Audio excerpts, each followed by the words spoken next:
First, it was the Democrats, and this week it is the Republicans. Democrats took the stage last week for their own convention. This week, Republicans take the stage, or at least a virtual one, in some cases, for the Republican National Convention. For today's KSAT Q&A, we'd like to bring in Dr. John Taylor, Chair of Political Science and Geography at UTSA. Thanks so much for being with us this evening. First, I want to ask what you think Republicans need to set out to accomplish over these next few days during the convention. Well, what they first need to accomplish is catch up. They're down.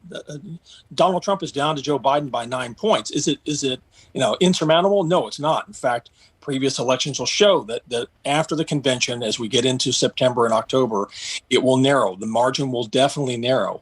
So Trump has to make a case. That's the biggest thing. Make a case for why we have to rehire him for 4 more years. He is awfully good at feeding plenty of red meat to his base. We know that he likes to talk to the base. What does the president need to do to go beyond the base and reach out to those voters who might be independent or might be sitting on the fence at this point and don't know where to go? He's going to have to talk about such things as where he's going to take the country in terms of what happened after the meltdown in March and April, how we're going to resolve the COVID-19 crisis, how we're going to basically restart the economy, jobs. He better be talking about that. There's also worries about law and order, and that is a theme that's going to be touched on, I think, all 4 days of the Republican convention. The GOP has said that they are not releasing a platform during the RNC. Is that unique? It's unique. It's a little bit, in fact, it kind of just stunned me when I saw that they're not doing any sort of platform whatsoever. It's just it's talking points that the Trump-Pence campaign put out yesterday, and that they'll fill in the details later. Traditionally, at least for the last 150 plus years or more, political parties have put together platforms that have taken a couple of months with committees and approval by the national conventions. This is a little bit different, and it is, in some respects, kind of emblematic of Donald Trump, that it's all about talking points as much as anything else.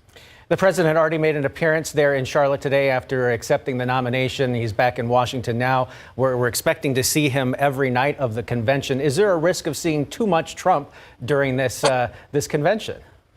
I don't know. Ask Donald Trump. He's been pretty exposed for the last 40 years or so on TV, newspapers, radio, and everywhere else. He'd probably make the argument, no, the more exposure, the better, because he controls the message for the next 4 days. What do you think voters at home need to be watching for this week, whether they are already decided or whether they're on the fence, as Tim mentioned? Are there certain key messages that really we ought to be tuning into as we watch everyone speak? Again, like I mentioned earlier, he needs to make the case of why he deserves to be reelected. What's he going to do for the next 4 years? What are we going to do in terms of everything from trade to China to building national defense? To taxes, capital gains tax supposedly is going to be floated out there again, possibly a cut in income tax. That's the sort of stuff he's got to make a case to the people that are undecided. The president and folks on the right were very critical of the Democrats, saying they painted a very bleak picture of America. They're expecting to have a lot of patriotism in this. I mean, how are they going to set themselves aside from the Democrats?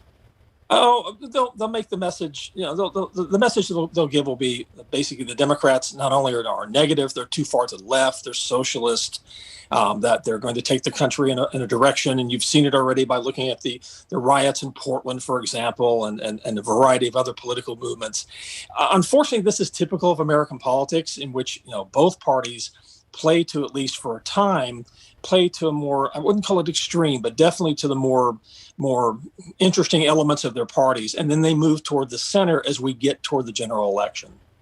Certainly, the pandemic is taking its own key role in politics throughout this entire campaign.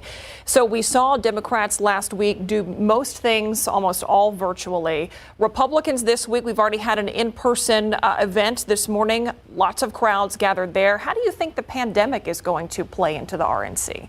Well, I think it plays a huge role.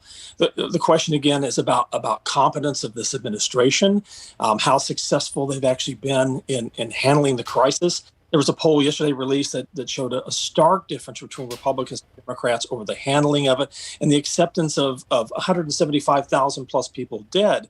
There's a real difference in this regard in how Republicans and Democrats view this issue and how we go forward from there. In 2016, the president painted himself as the ultimate outsider who is going to Washington to drain the swamp. He's been in charge now for 3.5 years. He continues to, poke at agencies that he's in charge of. Is it possible to run as an incumbent as it's still an outsider? Well, he's going to try, obviously. You can make the argument that Ronald Reagan did that in 1984 to some success, obviously. On the other hand, George Herbert Walker Bush in 1992 didn't succeed by running in some respects as not necessarily the outsider, but kind of an anti-Washington sort of guy. It's not a strategy. It's necessarily a winning strategy, but it plays well to the political base, which is important. Energize the base, get them out in November. And, honestly, for people to say right now, for example, that, Biden's got this in the bag, ask that to President Hillary Clinton. All right, Dr. John Taylor, Chair of Political Science and Geography at UTSA. Thanks so much for being with us. We've got a lot to watch over these next couple of days. Thank you for your time. We'll be right back.